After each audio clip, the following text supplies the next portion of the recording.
Martin, education is based on merit, what we would call meritocracy. You earn the grades, you get accepted. You don't earn the grades, you can't move forward. In Armenia, can we say that the education system is based on merit? To be honest, in general, I would say no, because we have this, till nowadays, we have this Soviet type of mentality that meritocracy is not very much welcomed within the university society in Armenia. But we are now at one of the places, unique places in Armenia, where you have foundation, strong foundation, which is based on something which is called integrity. And I don't know what is the right Armenian translation for that word, because there is no one word that could capture. I've searched for the Armenian translation. But I think the American University of Armenia is the unique place, and we do have meritocracy here, and we do cherish and value that. Which is so important. I mean, you've been through the education system here in Armenia. You studied at Yerevan State University. You have a PhD in economics. You studied at the John F. Kennedy School of Government at Harvard, a very prestigious university. You've seen both worlds. You've seen partially the Soviet system. You've seen post-Soviet independence. And you've seen the West. And such different worlds that gives you a clearer insight in what the shortcomings are today in our education system, in the university system. American University of Armenia, you are the second professor that we are interviewing for Hidden People who teach at AUA, and I think most of you have studied abroad, if you are Armenian nationals, of course, and have returned back to Armenia when you could have stayed in Boston. I'm sure Boston was a lovely city to stay, and I'm sure you had job offers too, but you chose to come back, and you're working within the university system now. How do you reconcile all those different worlds and experiences, and how does that help you? How do you apply it when you're teaching? Usually people ask that question, whether it was reasonable for us as a family to come back to Armenia, and I always says yes, because for every person around the world it's cost and benefit analysis, and we found that the cost of being abroad and or benefits of being in Armenia are much more. So there was no question for us whether should we stay or should we come back, and we decided, it was joint decision by my wife and myself, that we're coming back and we raise our children here. That's first. Second, as you mentioned, the John F. Kennedy School of Government, it's a unique place in the world, because people come there not only for getting knowledge, but people come there to get an inspiration and then to serve the world in general, because you have people from all over the place, and the motto of the school, if I could tell it, is public service in general. So we want this world to be a better place for our kids and for all the communities around the world. So that's why, being so privileged to study and live there, we decided to come back and to give back something to our community. Talking of public service, which is a whole other theme we could discuss, you are also head of the statistics department at the Central Bank of Armenia. Now, rumor has it in the country that those people who work at the central bank are the best paid in the country, but that's not the issue here. What is the issue for me, what is interesting, what we have seen, is that the best of Armenia works at the central bank. And yet, when we look at state structures, ministries, different agencies, mid-level management, we don't have that same level, that same quality of person working within those states, which is as important. I mean, to ensure that within the Ministry of Education, you have that core group that you know that have gone through school because of meritocracy and have achieved that position because based on their knowledge and experience, and yet you don't see that. Why is that? First of all, let me thank you for kind words. I really think that the best and the brightest are within the central bank, and it's not about pay itself. It's about the unique atmosphere that we were able to create within the central bank, where your achievements are based purely on yourself. It's a merit-based system, purely. And I wouldn't say that our pay is extremely high, because if you compare it to the average of the banking sector, we're at the same equal footing. But if you compare it to other ministries, to other state? The law says that our pay should be, on average, the same as the banking sector's averages. So that's the law. And I think that we are paid accordingly to what we produce in general. And usually people come to the central bank first and foremost to get knowledge, and then to do public service for their country. That's a unique place. I don't have too much data points to reflect on the second part of your question. Why is that the middle managers, or I don't know, top managers within the ministries of Armenia perform well? Or don't perform well? Or don't perform at all. I don't have enough data points to answer that part of the question, but from my perspective, people within Central Bank of Armenia are talented, and they get paid accordingly.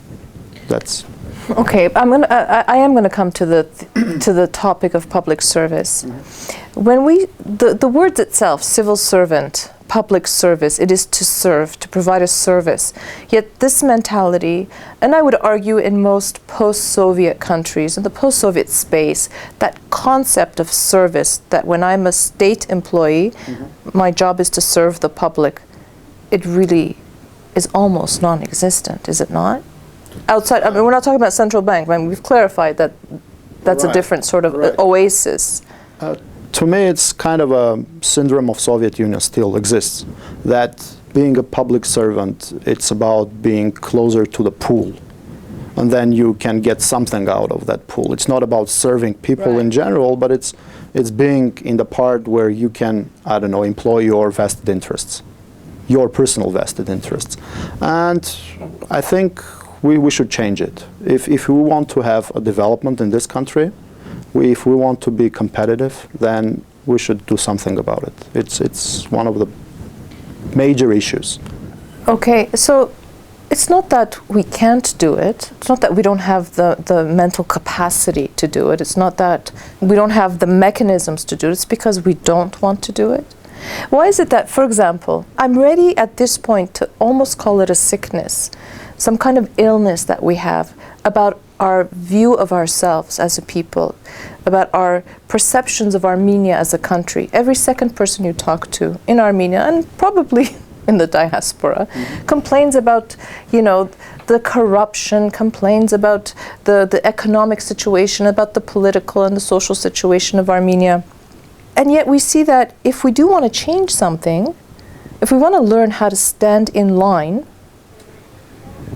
at a bank, because one particular bank started putting that, you know, system in place, and then other banks followed. So now when you go, there isn't somebody looking over your shoulder as you're doing your transaction. That means we can learn how to be courteous, how to follow the law, how to have integrity as a public servant or as an educator. So what's keeping us from doing those things? I think you've raised a very important point by saying that we're complaining all day long, and by probably doing nothing, most of us. Sitting and complaining in the kitchen doesn't make your country more prosperous, after all, right? So to me, there are, I wouldn't say that two types of people, but two types of approaches. One which is based on you being a citizen of this country, and the second probably you being as an inhabitant of this country. There are two different approaches. So one implies that you are proactive, and you want to change something to make it better.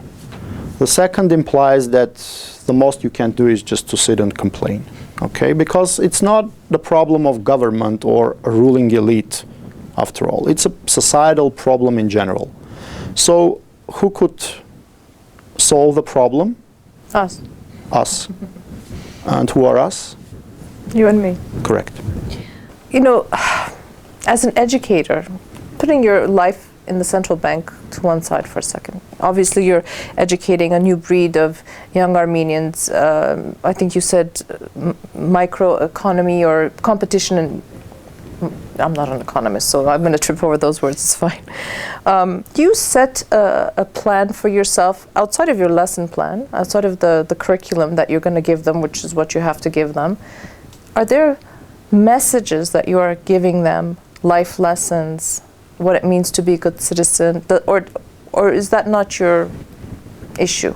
I think one of the reasons that I'm at the AUA currently and teaching 2 courses now is being able to reach the pool of talented young kids here.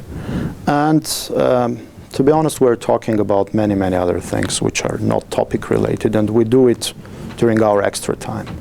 And it's interesting to watch how these young kids are striving for new knowledge, but also how they are striving to something new, right? And what I mean by something new is that something which is not economics and politics, but which is much more higher. Let's say we talk about justice, we talk about leadership, we talk about the reasons why is Armenia poor and why, for example, Costa Rica is rich. And then we're trying to get our head around it and try to come up with solutions for our communities. Besides, President of Harvard Club of Armenia for 2014, and we are doing a lot of forums around for young students and professionals. And many of my students, I'm in touch with them, and many of my students attend that kind of forums, which I think brings them to new understanding of our reality. Sure. I think you're a member of another club I heard about. I was interviewing somebody, and we were talking. He goes, "Yeah, our club is 5,165. 65 club." And I said, 5,165. I go, it didn't click. And he goes, "You don't know what that means?" I go, "No, it's just a number." He goes, "It's the height of Mount Ararat." Correct. So there's a bunch of you guys, smart, educated, who have come together and formed this club. So what does the 5,165 club do? I've joined the club like 3 years ago, but it existed for a while. And the reason that the small group of people decided to create is to understand what is to be Armenian. That was the first question they asked themselves. What it is to be an Armenian? What does it mean to be Armenian? Huh? What is our national agenda? What should be our national agenda? And there are different people from many walks of life, from different political views. But we're coming together to form a discourse within this country. Well, I'm not going to wait for an invitation. I'm going to find out where your next meeting is and come. You know, after 3,000 years of existence, we're still asking that elusive question, what does it mean to be an Armenian today?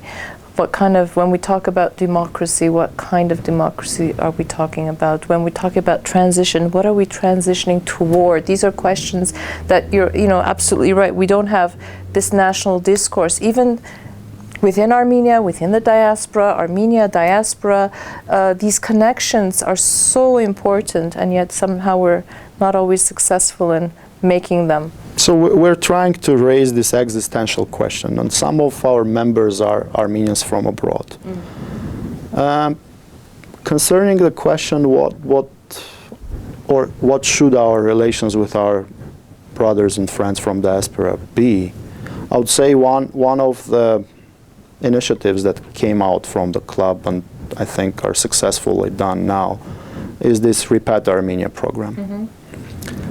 But to take the diaspora's question in general, I think the problem is that, first of all, we, Armenians who are living in Armenia, or our parents or grandparents who were born here, first of all, we had this tragic moment when the first repatriation happened, when the people from Syria, France, Egypt, in the 1940s, they came here, and we were not very much enthusiastic about their arrival. So we should first of all apologize about it.